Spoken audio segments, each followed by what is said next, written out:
Assalamualaikum warahmatullahi wabarakatuh. Sahabat beriman yang dirahmati Allah. Ketemu saya dan sahabat baik saya, sahabat lama saya, Kang Dafa dari Farid. Insyaallah. Ketemu lagi di channel Poligami Asyik. Insyaallah.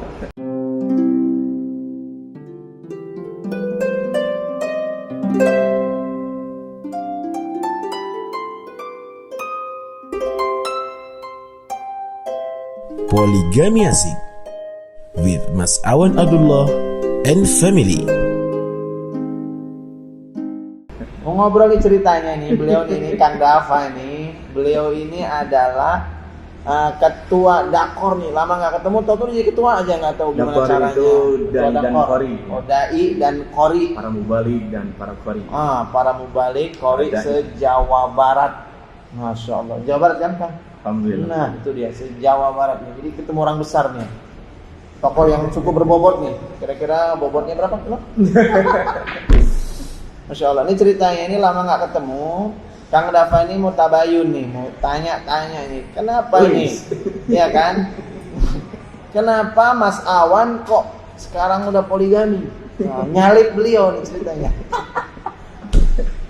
Nah, kenapa kok ceritanya poligami? Ini kalau teman-teman semua insya Allah sudah paham nih ya ceritanya. Gitu kan Kang? Tanya kenapa alasan poligami? Ya alasan poligami sebenarnya nggak ada rencana-rencana gimana-gimana.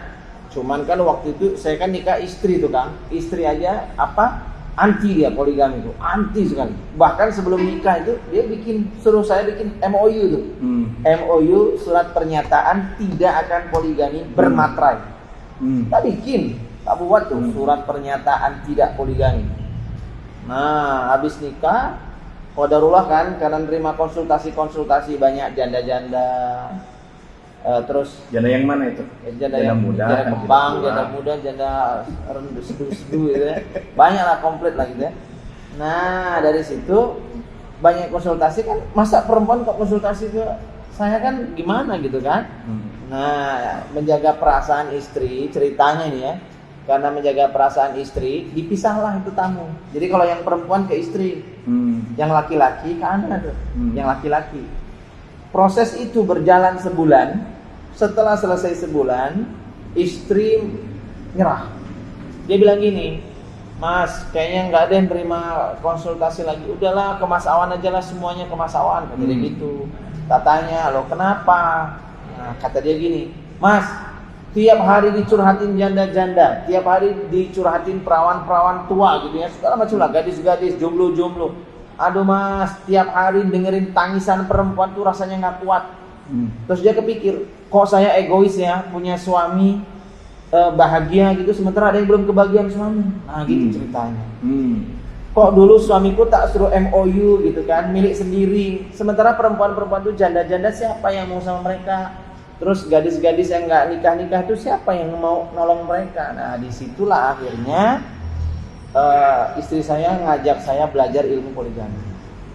Dalam hati saya, alhamdulillah. Jadi istri yang pertama kali ngajak, padahal dulu dia anti belajar ilmu poligami. Padahal dia anti dulu, anti sekali. Tadi kan sampai surat MOU bermaterai.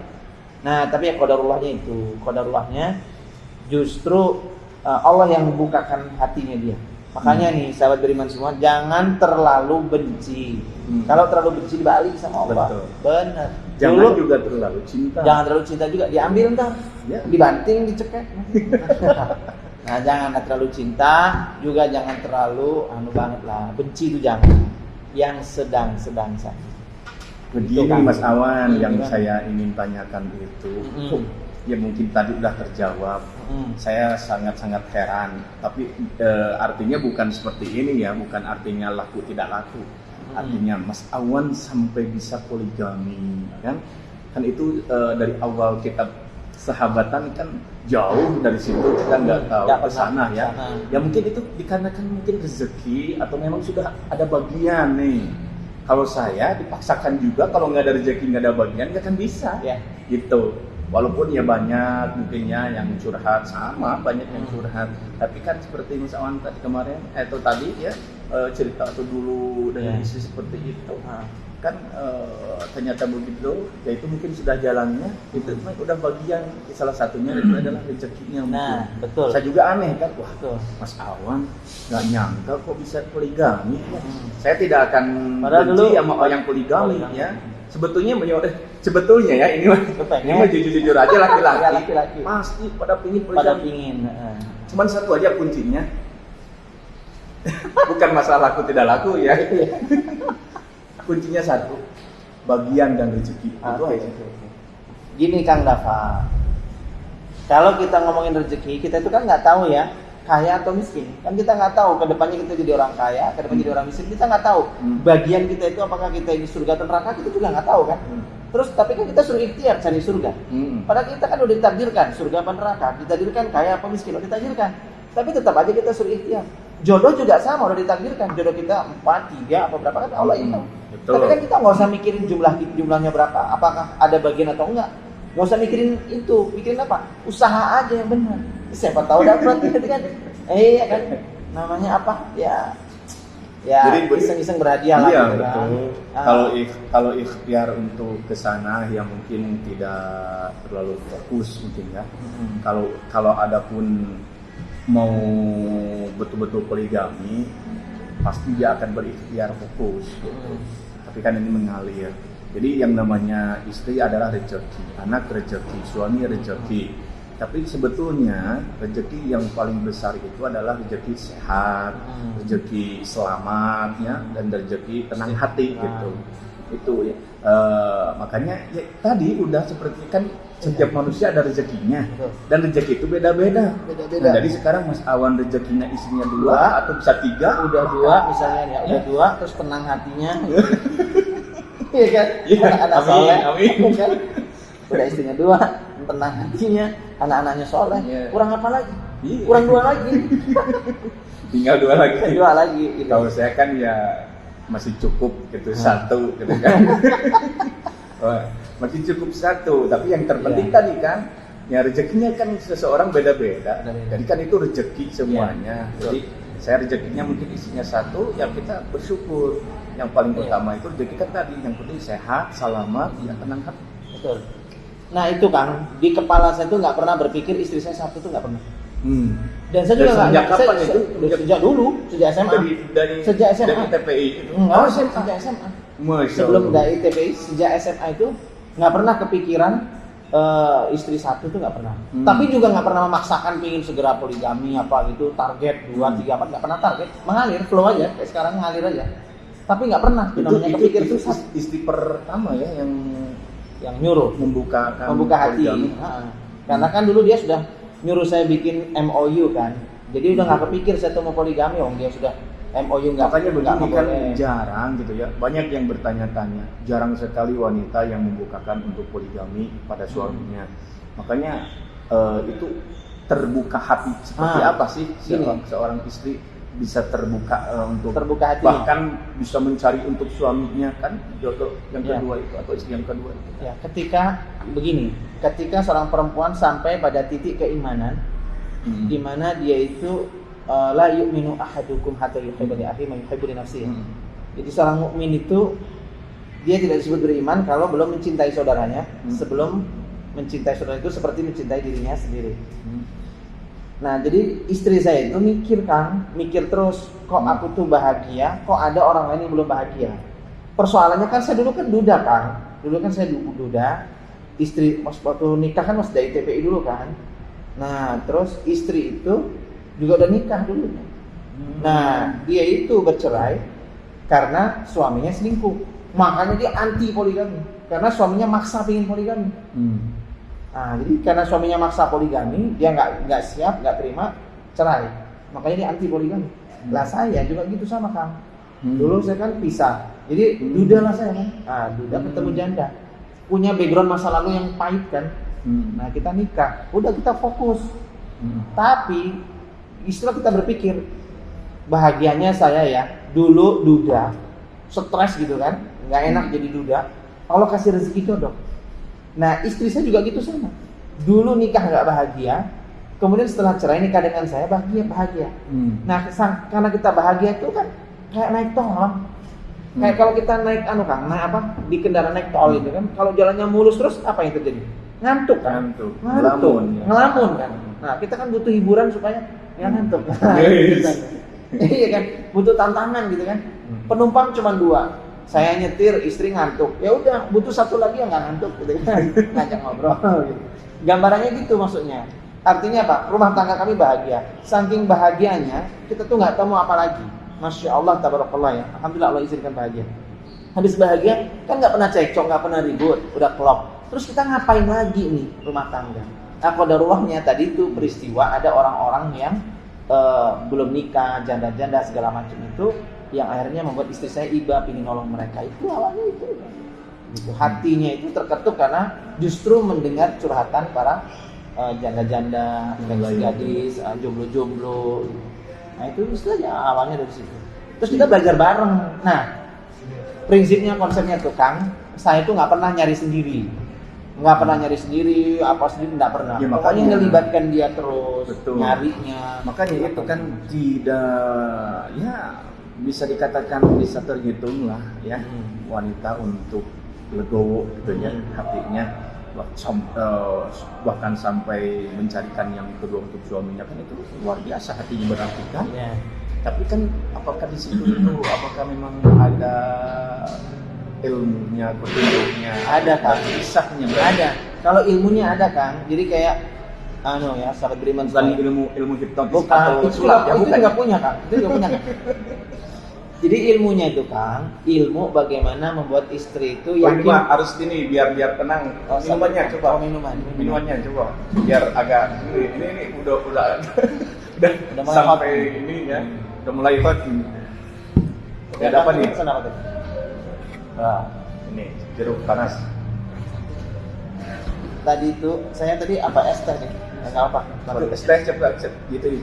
Gede banget. Itu siapa es teh? Biarin sini aja dulu. Sini. Kurang. Mantap sekali.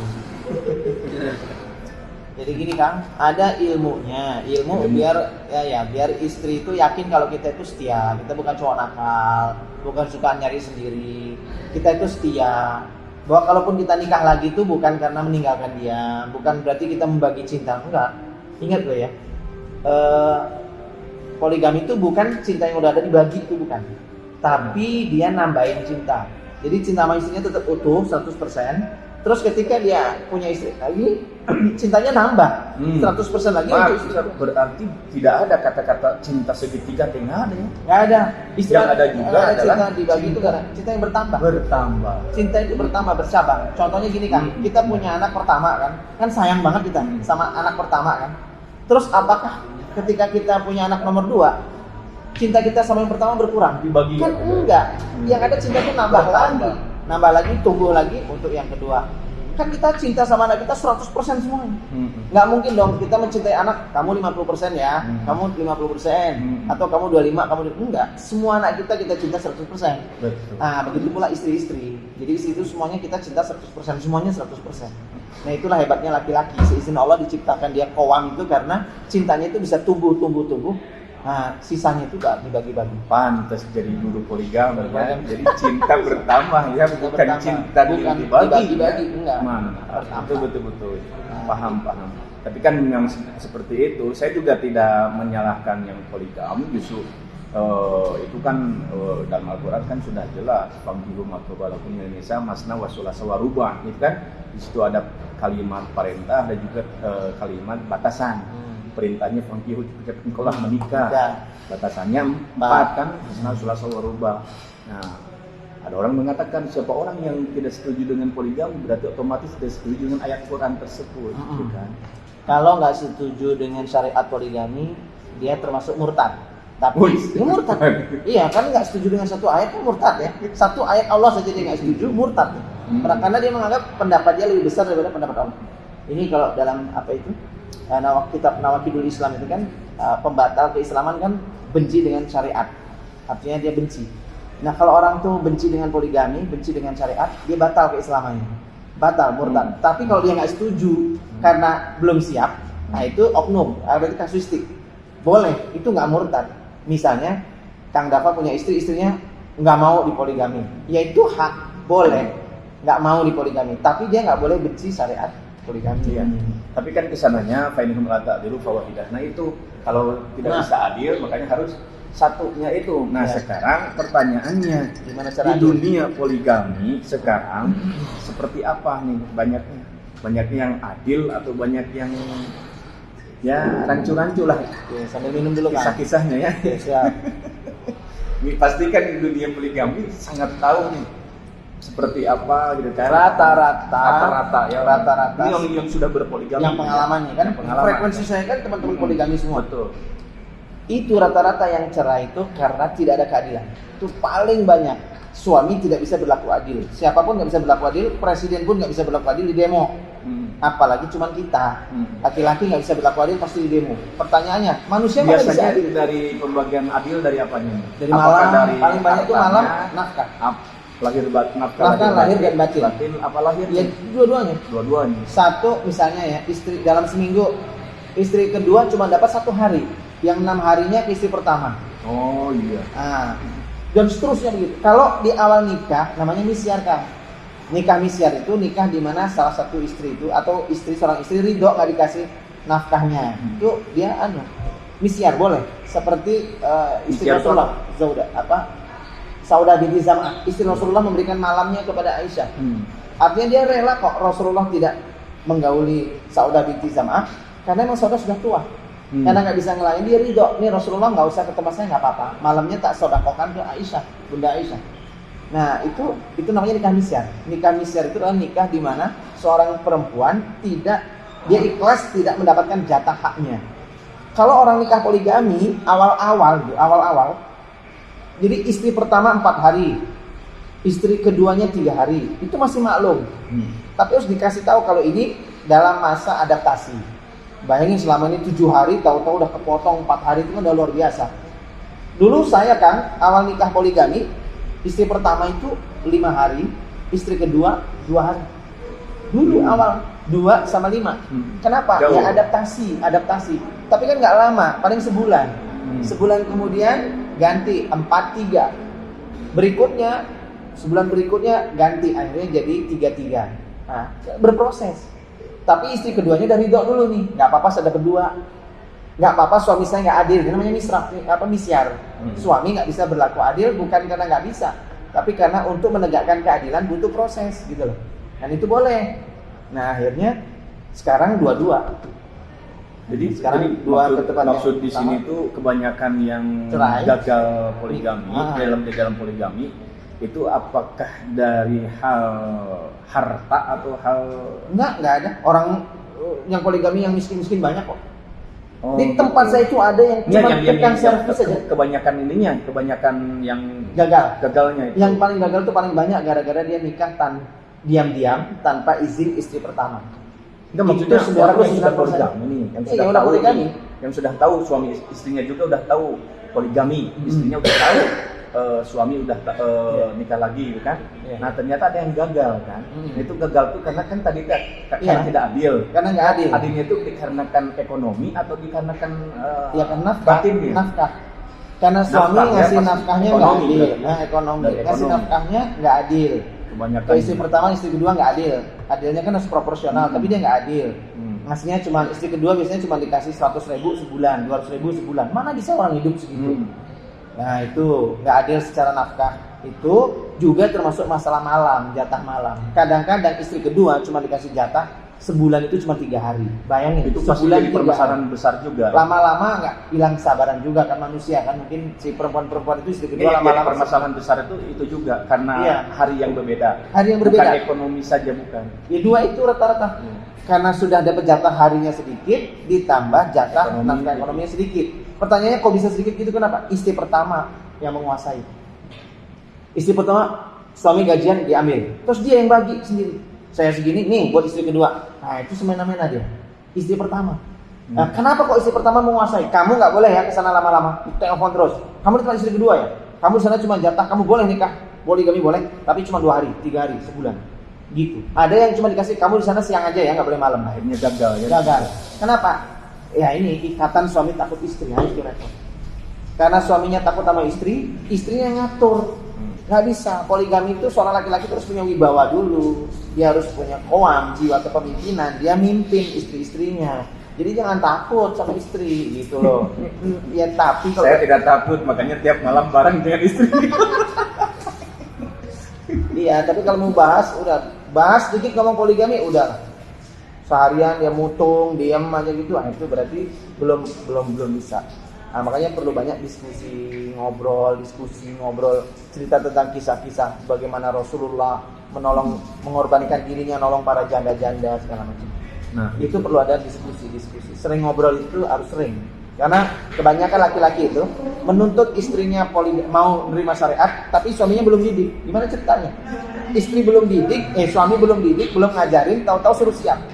Kan kacau, nggak bisa. Ya disuruh siap dulu dia, suruh belajar dulu, diajarin, bukan suruh. Ya kamu pokoknya terserah lah, itu syariat kamu harus menerima. Loh, masa suami nggak ngajarin sih? Suami ngajarin dulu caranya poligami, syariatnya gimana diajarin, dibimbing. Kalau udah dapat itu baru. Rata-rata suami, kamu belajar sana. Ini ada daurahnya Ustadz Awan nih, gini-gini, kamu dengerin sana. Nggak bisa gitu. Suami harus belajar bareng gitu loh. Kalau belajar bareng, insya Allah bisa. Gitu Kang. Gimana? Siap? Allahu Akbar. Ya, bukan cuma Gitu ya. kami mah ikut bangga aja lah Ya. punya sahabat yang istilahnya ya artinya begini ya, yang kita gitu kan sesama ustaz.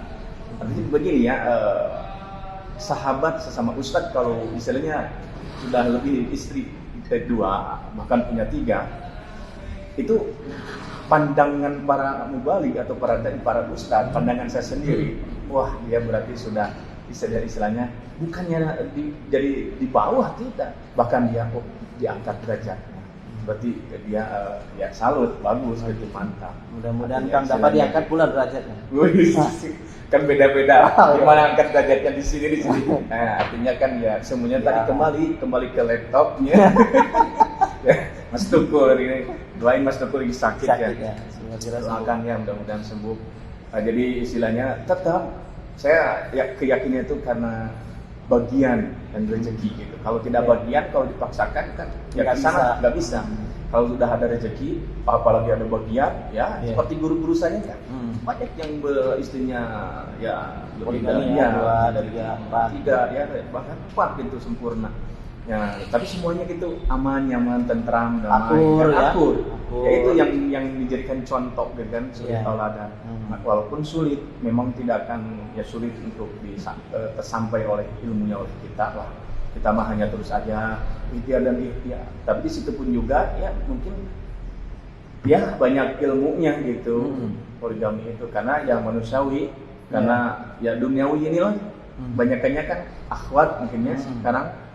Makanya tadi istri antum mengatakan saya terlalu egois menjadi sang istri, ternyata banyak yang istri-istri yang meringik kekurangan atau ingin mendapatkan suami, nggak kebagian suami. Betul. Nah, sehingga dia iba dengan perempuan lain. Jadi antum bisa juga merangkul aja ya sekarang para mungkin ya bagus lah gitu. Nah, intinya ya sahabat-sahabat beriman semua dalam Allah, intinya itu ilmu ya. Jadi kita harus punya ilmunya. Jadi kalau kita ikhtiar, misalkan teman-teman pengen poligami, udah ikhtiar kok nggak berhasil, mungkin cara ikhtiarnya yang kurang tepat. Artinya jalan. Saya ikhtiar pengen ke Bandung, tapi lewat Surabaya, ke Papua ya nggak akan nyampe. Walaupun dia sudah bismillah saya berangkat ke Surabaya, saya berangkat ke Bandung, tapi arahnya ke timur ya nggak nyampe. Maksudnya gitu loh. Jadi perlu ikhtiar tuh yang benar. Nah itulah makanya perlu ikut daurah poligami, oke? Nah, Insya Allah ikut daurah saya poligami. Selamat, semoga makin maju, makin sukses. Amin ya Allah. Kalau sudah 4, amin ya Allah. Amin ya. Amin. Insya Allah sudah 4, mudah-mudahan Insya Allah menyusul segera 4 gitu ya, mudah-mudahan yang dicari nanti Insya Allah yang Khadijah yang dicari ya. Yang kaya raya gitu kan. Kan logo Tarekat 38 kan begini ya. Logo Dakor kan begini, ya semangat. Logo poligami, 4 masa 4 gitu. Mantap. Gitu ya, sahabat Allah. Mudah-mudahan Allah bisa bimbing kita untuk beramal tapi berilmu dulu. Al-ilmu qoblal amal. Tapi jangan lupa sebelum berilmu itu al-adab dulu. Adab qoblal ilm. Jadi kalau kita tuh ingin berkah, maka harus pakai ilmu dan pakai adab. poligami itu sering saya sebutkan ya, pakai adab, pakai ilmu. Nggak pakai ilmunya nih, pakai syariat, tapi nggak pakai adab, nggak akan dapat berkahnya. Nah, sama kita belajar sama guru-guru, sama Pak Kiai harus pakai adab. Kalau nggak pakai adab, nggak berkah. Ilmu banyak tapi nggak berkah. Nah, itulah pelajaran yang mesti kita dapatkan. Gitu ya.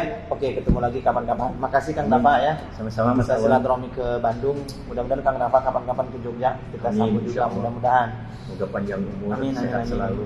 Sama-sama Kang Dafa bisa lebih baik lagi. Ya, mudah-mudahan apa yang diinginkan dalam hati yang tidak pernah disebutkan ke istri dikabulkan oleh Allah Subhanahu wa taala. Assalamualaikum warahmatullahi wabarakatuh. Waalaikumsalam warahmatullahi wabarakatuh.